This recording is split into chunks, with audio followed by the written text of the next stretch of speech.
బూచేపల్లి వెంకాయమ్మ సీటుని నేను లాగేస్తాను అని అన్నాడు. బూచేపల్లి వెంకాయమ్మ సీటు బూచేపల్లి వాళ్ళ మీద అభిమానంతో మాకు జగన్మోహన్ రెడ్డి గారు సీటు నాకు ఇచ్చాడు జిల్లా పరిషత్ చైర్మన్గా. ఇప్పుడు నాకు జిల్లా పరిషత్ చైర్మన్గా నువ్వు తీసేయడానికి ఏ విధంగా నువ్వు తీసేస్తావు? నన్ను అసలు ఈ కుర్చీ టచ్ చేయడానికి కూడా ఆయనకు అర్హత లేదు. వాస్కి ఏం అర్హత ఉందని ఆయన నా కుర్చీ లాగేస్తాడు? నాతో పాటు జడ్పీటీసీలు అందరూ ఉన్నారు, ఎవరు పోయేవాళ్ళు కూడా లేరు, నువ్వు రమ్మన్నా కూడా వచ్చేవాళ్ళు లేరు.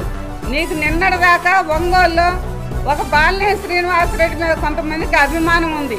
ఆ అభిమానం కూడా నిన్న మీటింగ్లో ఆయన మాట్లాడటానికి జగన్మోహన్ రెడ్డి గారు ఏ విధంగా మాట్లాడారో ఆ మాటలను చూస్తే చాలామంది నిజంగా విసుక్కున్నారు. ఆ విధంగా నువ్వు చేసుకున్నావు. నువ్వు జగన్మోహన్ రెడ్డి గారు గెలవడంటున్నావు. రేపు 29లో ఖచ్చితంగా ముఖ్యమంత్రి అయ్యేది జగన్మోహన్ రెడ్డి గారే, ఖచ్చితంగా అవుతాడు.